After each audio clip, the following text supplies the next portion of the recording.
Vamos lá, pessoal. Agora a gente vai resolver questões sobre balanço patrimonial, ok? Então já vou sair da tela aqui para facilitar a visualização, né, das questões e a gente começar a trabalhar questões envolvendo balanço patrimonial. Então vamos lá, a primeira questão, né, do nosso material aí é uma questão 2018 da Banca CESP, que fala assim, né? Julgue o item seguinte no que se refere às demonstrações contábeis aplicadas ao setor público. E aí a gente tem aí a visualização da questão, que trata do balanço patrimonial. Voltando aqui, né, para a gente chegar na questão, a questão que envolve aí o balanço patrimonial. Então vamos lá. Bom, o balanço patrimonial do setor público deve ter em seu quadro principal ativos e passivos, classificados em circulantes e não circulantes, e em atendimento à Lei 4.320, deverá conter também um quadro secundário na qual são apresentados os ativos e passivos financeiros e permanentes. Bom, turma, é importante destacar que essa questão, né, nessa questão, é que o balanço patrimonial ele tem duas regulamentações sobre o balanço patrimonial atualmente. Tem a regulamentação do balanço patrimonial promovida pelo Conselho Federal de Contabilidade, através das normas brasileiras de contabilidade, e também temos as regulamentações incluídas na Lei 4.320. Então, o que basicamente acontece? O balanço patrimonial do setor público ele tem que atender tanto as normas brasileiras de contabilidade, né, aplicadas ao setor público, como também a Lei 4.320. Então, o Manual de Contabilidade aplicado ao setor público, o MCASP, ele tenta fazer uma conciliação efetiva dessas normas que estão no CFC, como também na Lei 4.320. Então, hoje, o balanço patrimonial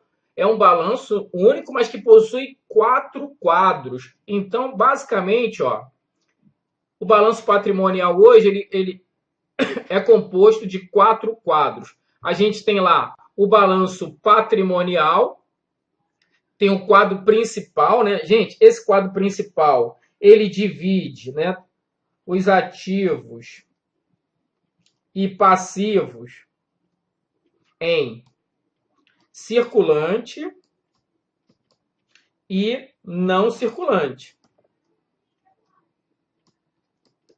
de forma a atender a NBC-TSP, que regulamenta o balanço patrimonial, ok? E também, aí sim, os últimos quadros é basicamente para atender a Lei 4.320, quadro dos ativos e passivos, financeiros e permanentes. Essa divisão do ativo e passivo e financeiro e permanente decorre da Lei 4.320. O quadro das contas de compensação, né, que são as contas de controle, só para lembrar, né, que por determinação da Lei 4.320, na contabilidade pública também deve ser contabilizado não só os fatos contábeis, que são aqueles que alteram de imediato o patrimônio, mas como também os atos potenciais.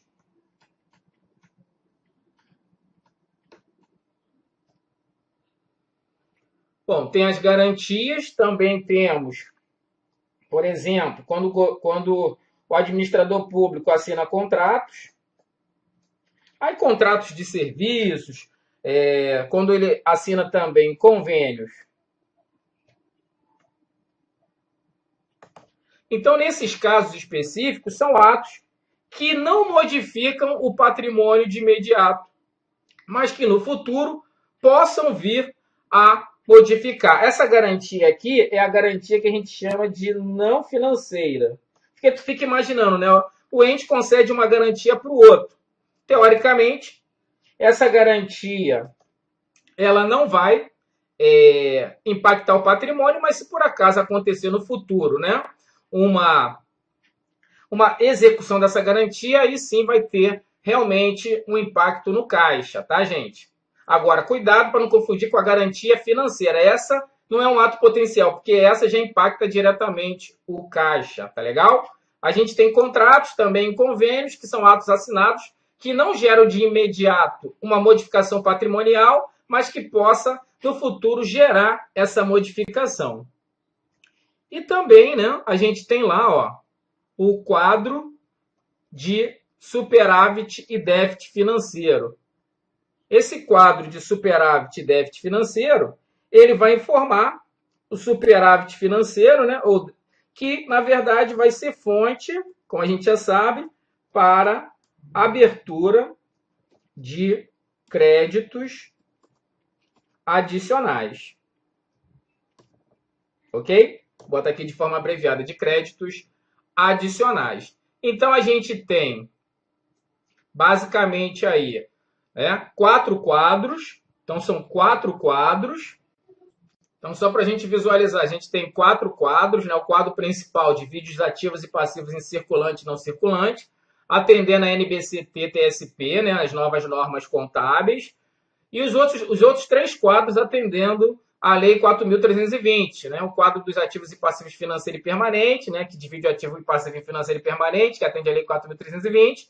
O quadro das contas de compensação, também por determinação da Lei 4.320, que vai efetivamente evidenciar os atos potenciais, que são aqueles atos que possam vir a modificar o patrimônio, né? Então, por isso que ele é potencial, ele não modifica imediato, mas possa vir como uma garantia não financeira, que pode ser executado, um contrato que, quando assinado, não gera, mas depois pode gerar, a mesma coisa a assinatura de um convênio, que não gera de imediato, mas no futuro pode gerar um desembolso de caixa, tá, gente? E o quadro do superávit e déficit financeiro, que basicamente vai indicar as fontes para abertura de créditos adicionais, ok? Então, voltando lá para a questão, a gente pode visualizar que essa questão está correta, tá, gente? Ela está correta exatamente porque o quadro ele apresenta, são 4 quadros, um para atender, né, as normas brasileiras de contabilidade e a outra para atender, os outros quadros para atender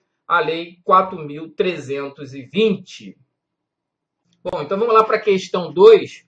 A questão 2 é da banca FCC, né? Também 2018, que fala assim: é sobre o balanço patrimonial de um determinado ente público. O caixa é classificado como ativo permanente. Bom, gente, então é só para lembrar, né, que ele está tratando daquela classificação no item A entre ativo financeiro e permanente, lembrar que as disponibilidades que compreende, né, claro, o caixa sempre classificado no ativo financeiro e não no ativo permanente. Então, essa questão está errada, né? Lembrar que a conta caixa ela é classificada no balanço, no ativo financeiro.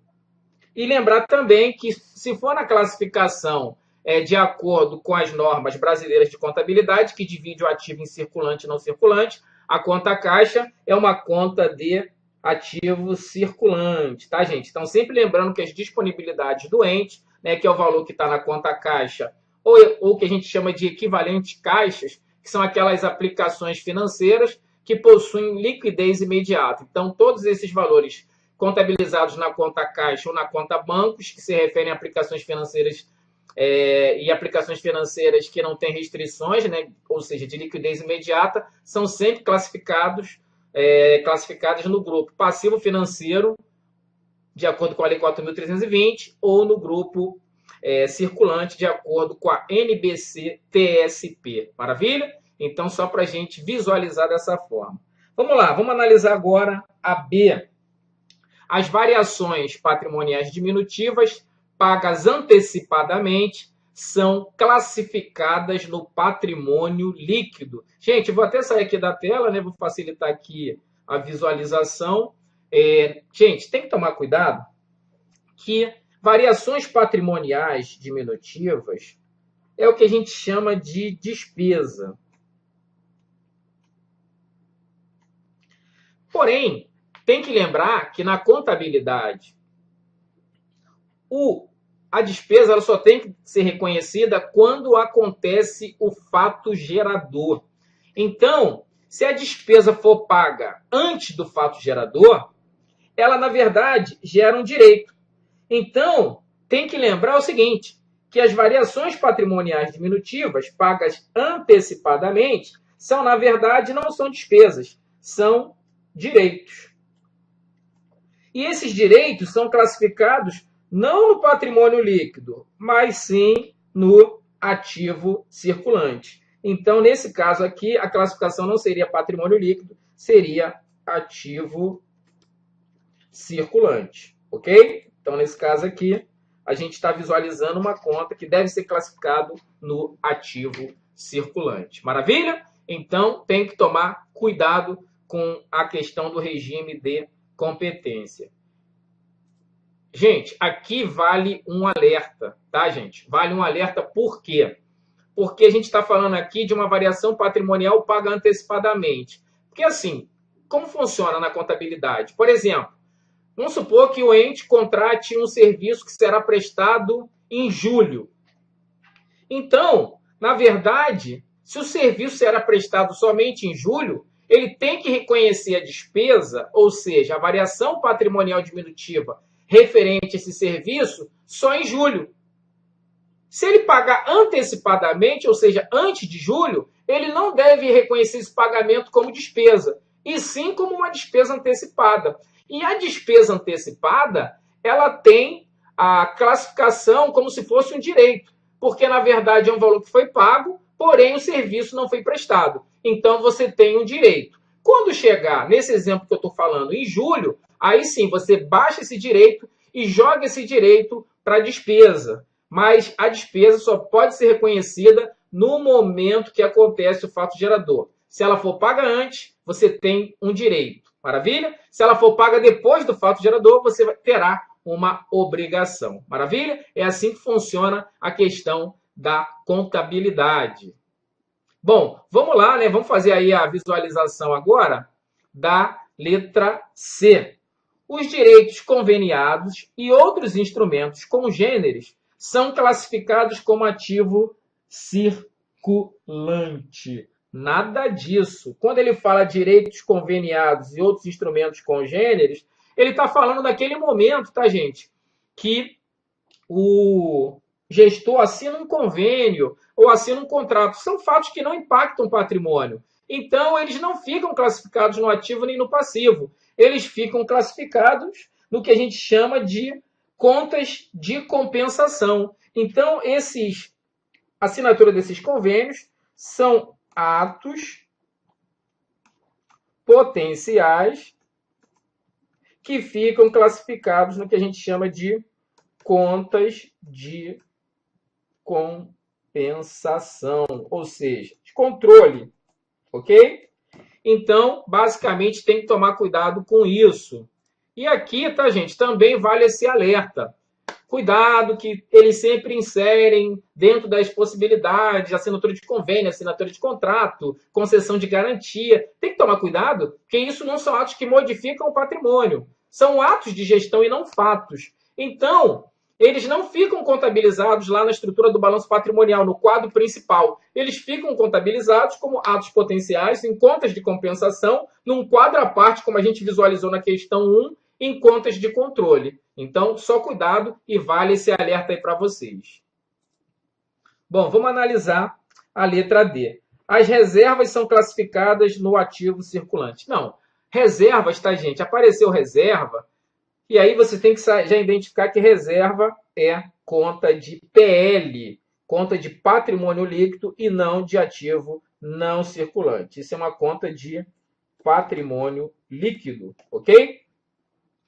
E as provisões a curto prazo são classificadas no passivo circulante. Ok, é o gabarito, né? É a questão correta, sempre no passivo circulante, né? Se for obrigações de curto prazo, você classifica no passivo circulante, tá, gente? Longo prazo, passivo não circulante. Curto prazo, passivo circulante. Então, só para lembrar que provisões é quando o governo tem uma dívida, mas ele não sabe o valor exato da dívida. Então, ele usa o termo provisão, mas é como se fosse uma obrigação a pagar, que ele tem lá um valor estimado, né, daquele possível desembolso futuro. E se aparecer curto prazo, é que o prazo de pagamento será no período de 12 meses após o término do balanço patrimonial. Então, passivo circulante é a classificação. Se for de longo prazo, vai ser no passivo não circulante, tá bom? Então, gente, eu vou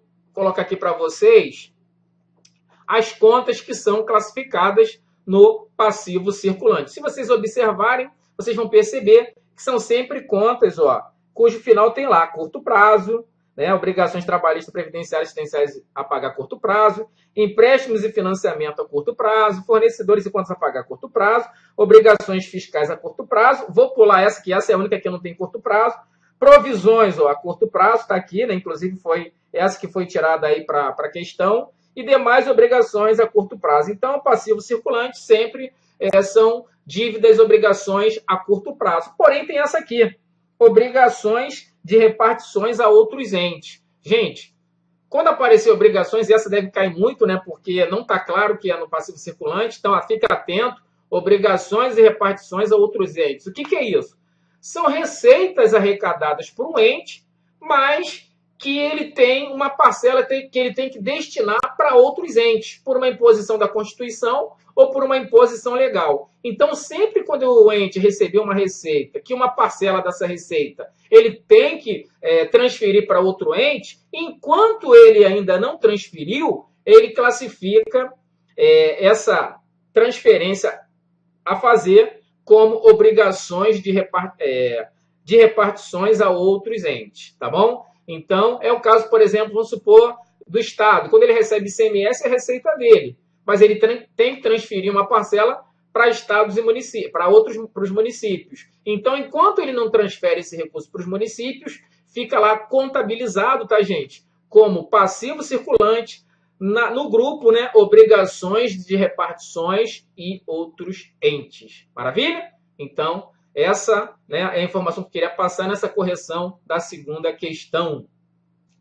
Bom, vamos lá para a questão 3, né, mais uma questão da FCC, uma questão recente, 2018, que fala assim, né, para apuração do famoso superávit financeiro, né, por meio do balanço patrimonial deve-se utilizar a segregação 2. Gente, é importante destacar, o superávit financeiro, ele é uma fonte para abertura de crédito adicional, e ele sempre é apurado no balanço patrimonial do ano anterior. Então, vamos supor que um determinado ente quer realizar uma despesa, abrir um crédito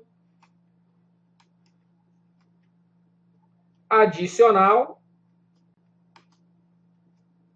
em 2019. Então, o que ele vai ter que fazer? Pegar e verificar se no balanço patrimonial de 2018, ou seja, do ano anterior, teve superávit financeiro, que é como se fosse uma poupança. Se tiver superávit financeiro no balanço patrimonial de 2018, ele pode abrir crédito adicional em 2019 e realizar uma despesa com base nesse superávit financeiro, ou seja, nessa poupança que ele fez em anos anteriores. Tá bom, gente? Então, funciona assim. Então, tem que sempre lembrar que o superávit financeiro ele é apurado no balanço patrimonial. Só que, de acordo com a NBCT, o balanço patrimonial ele tem que dividir os ativos e passivos em circulante e não circulante. Mas isso está no quadro principal. Nos quadros complementares, vai ter lá um balanço onde os ativos vão estar divididos e aqui já vai direto o gabarito. Vai estar segregado, ou seja, dividido em financeiros e permanentes, tá, gente? Em função da dependência ou não de autorização legislativa ou orçamentária para a realização dos itens que compõem. Então, essa terceira, gabarito D de dados. Gente, é interessante, tá, destacar que o balanço dividido em ativo financeiro e permanente, o que interessa para ser financeiro é depender de autorização orçamentária para ser realizado. Se não depender, fica no financeiro. Se depender, fica no permanente.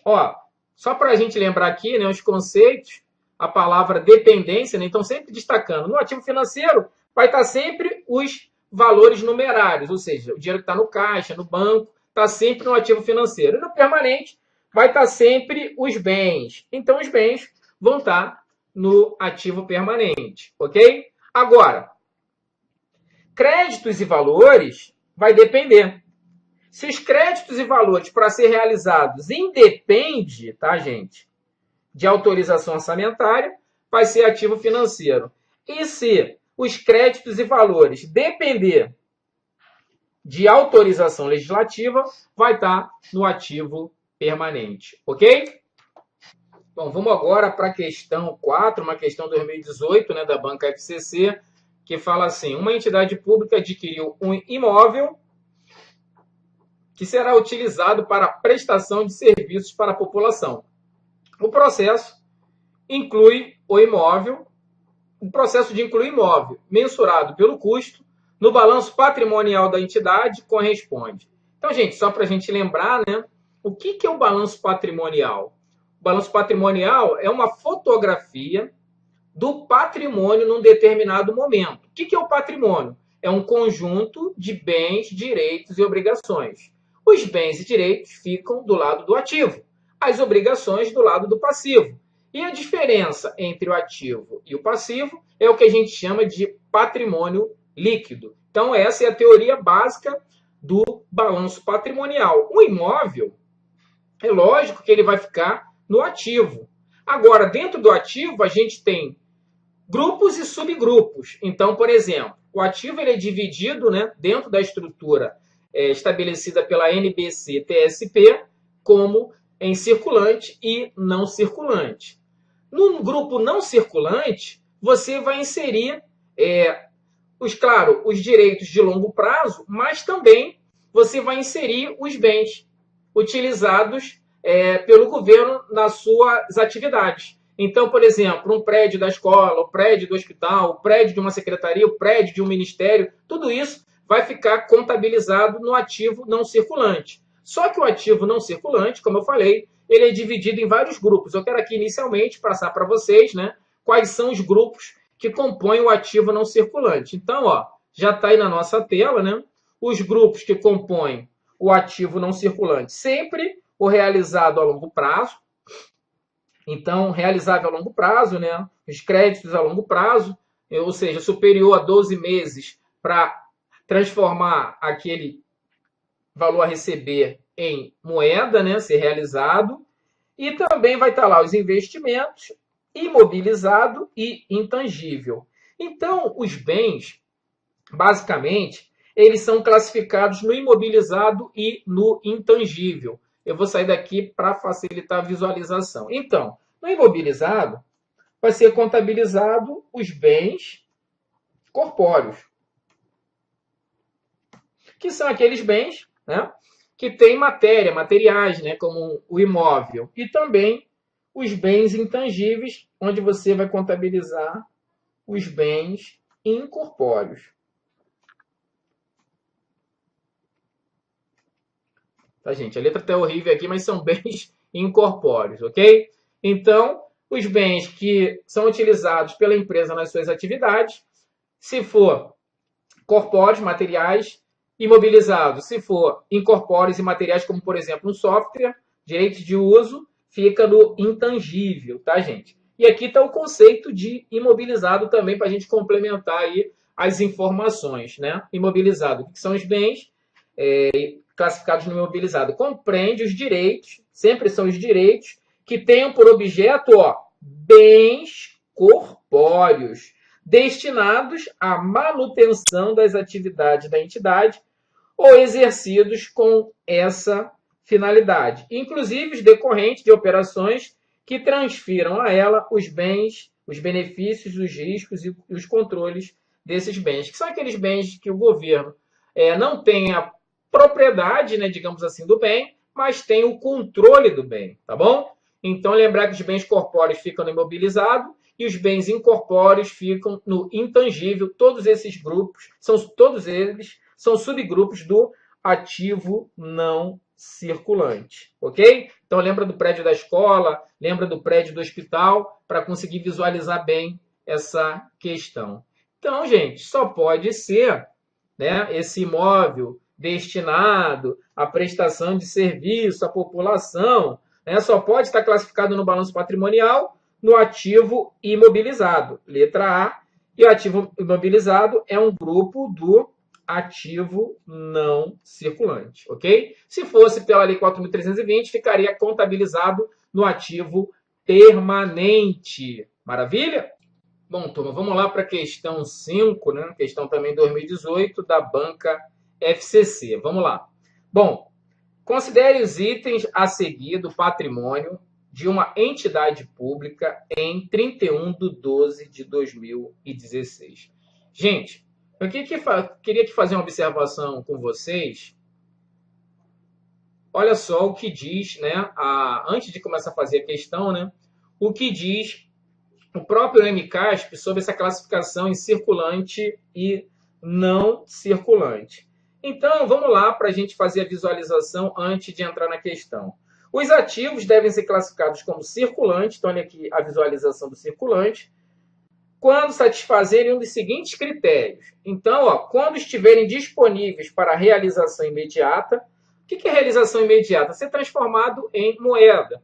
Então, assim, realização imediata a gente tem como exemplo o dinheiro que está em caixa, que já é moeda, então não precisa nem ser convertido, o dinheiro que já está em banco, que não tem nenhuma restrição para ser sacado, também já deve ser sempre classificado no circulante, só se houver uma restrição de longo prazo, e também aqueles que estão lá no estoque, né, que podem ser consumidos a qualquer momento, porque a realização significa transformar em dinheiro ou consumo daquele bem. Então, o material de consumo que está no estoque, ele também pode ser consumido imediatamente, então também entra nesse conceito de realização imediata. E aquele que tiverem a expectativa de realização até 12 meses após a data das demonstrações contábeis. Então, aqueles que tiverem expectativa de realização até 12 meses após a data das demonstrações contábeis é o que a gente chama de direitos de curto prazo. Tá, gente? Então, são os direitos de curto prazo. Ok? Então, são os direitos de curto prazo. E no caso do passivo, o que vai estar contabilizado no passivo? Então, o passivo deve ser classificado como circulante quando corresponderem a valores exigíveis até 12 meses. Então, mesma coisa. Obrigações de curto prazo.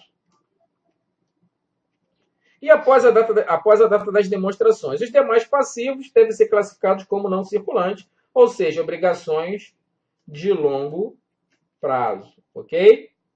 Então, tem obrigações aqui de longo prazo. Beleza, então, observaram que a diferença maior é a questão do prazo, né? Curto prazo e longo prazo. Então, é o prazo que define a classificação do circulante e não circulante. E aí, voltando para a questão, vamos analisar os itens, né? Então, só para lembrar, fazer aqui uma observação, o balanço foi fechado no final de 2016. Então, se o balanço foi fechado no final de 2016, tudo que vai acontecer em 2017, ou seja, até 2017, vai ser de curto prazo. E tudo que vai ser fechado após 2017 vai ser de longo prazo. E aí, se for de curto prazo, circulante. A princípio, tem algumas exceções, tá, gente? A gente vai trabalhar na nossa bateria várias exceções. E se for após o final de 2017, vai ser de longo prazo, ok? Então, tem essa diferença aí que a gente tem que visualizar. Beleza? Bom, então vamos lá, para a gente agora entrar aí nas opções, né? Os valores pagos a título de prêmio de seguros que deverão ser totalmente apropriados durante o exercício financeiro de 2017. Então, nesse caso aí, né, a gente tem valores pagos a título de prêmios de seguros que deverão ser totalmente apropriados em 2017. Então, gente, é só para a gente lembrar, né, que nesse caso, se ele está falando aqui 2017, vai ser de curto prazo. Mas aqui tem uma observação que eu quero destacar para vocês. Quando, por exemplo, despesa com seguros é basicamente uma despesa que deve ser apropriada quando acontece o fato gerador. Mas você tem que entender o seguinte, como é que funciona a operação? Geralmente você paga o seguro, tá? Só que o seguro ele tem um prazo de 12 meses. Então, você não apropria toda a despesa no momento que você paga. Você vai apropriando periodicamente, por mês. Então, você paga um determinado valor, isso entra como despesa antecipada, e aí você vai mensalmente apropriando os valores, ou seja, o que é apropriando? Jogando essa despesa antecipada que você deve contabilizar como direito para a despesa. Então, isso você tem que fazer mensalmente, tá? Então, funciona assim. E aí, gente, então, os valores pagos a título de prêmios de seguro entra como despesa antecipada, ou seja, antes do fato gerador ter acontecido, né, como eu expliquei, e despesa antecipada corresponde a uma variação patrimonial diminutiva antecipada, é a mesma coisa, né? É porque na contabilidade pública a gente chama despesa de variação patrimonial diminutiva, e a variação patrimonial diminutiva antecipada é um direito. E nesse caso, como é um direito que vai ser apropriado em 2017, é de curto prazo, então esse direito deve ser classificado no ativo circulante, ok? Já que é um direito de curto prazo. Maravilha? Então, é uma observação que a gente tem que visualizar dentro dessa alternativa. Obrigações por danos causados a terceiros e que deverão ser totalmente pagas no exercício de 2018. Então, gente, 2018 já superou 2017. Então, nesse caso aqui, é longo prazo. E aí, se é longo prazo, tá, gente? Se é longo prazo, a gente tem que classificar como, nesse caso específico, passivo não circulante, tá bom? Então, nesse caso aqui, é um passivo não circulante. Superávit acumulados de períodos anteriores. Gente, isso aqui, esse superávit, que é apurado na DVP, na demonstração das variações patrimoniais, depois ele é transportado para o balanço patrimonial. E ele vai ficar lá no patrimônio líquido. Então, os superávites apurados, acumulados desses anteriores, fica no patrimônio líquido. Então, gente, só para a gente fazer aqui uma visualização, o que o MCASP fala sobre o patrimônio líquido? Então, só para a gente visualizar aqui, né, a situação patrimonial líquida, ele destaca, né, o MCASP, é a diferença entre os ativos e passivos, após a inclusão de outros recursos e deduções e outras obrigações reconhecidas no balanço patrimonial como patrimônio líquido. A situação patrimonial líquida, ela pode ser um montante positivo ou negativo. E aqui, ó, tem as contas, né, que compõem o patrimônio líquido. Patrimônio líquido também, ou capital social, reservas de capital, ajuste de avaliação patrimonial, reserva de lucros, demais reservas, ações em tesouraria, resultados acumulados e outros desdobramentos. A gente vai falar um pouquinho dessas contas ainda em questões futuras, então eu só vou fazer aqui para vocês uma leitura. E no final, que é o que eu quero destacar agora, ele fala que no patrimônio líquido deve ser evidenciado o resultado do período segregado dos resultados acumulados de períodos anteriores. O resultado patrimonial é a diferença entre as variações patrimoniais aumentativas e diminutivas, apuradas na demonstração das variações patrimoniais, que evidencia o desempenho das entidades do setor público, ok? Então, gente, o que eu quero destacar aqui para vocês é que o resultado patrimonial ele é apurado na demonstração das variações patrimoniais. Então, o resultado patrimonial, que é a diferença entre as variações patrimoniais aumentativas e as variações patrimoniais diminutivas. Então, nesse caso, no balanço patrimonial de 31/12/2016, os itens 1, 2 e 3 foram classificados, respectivamente, como ativo.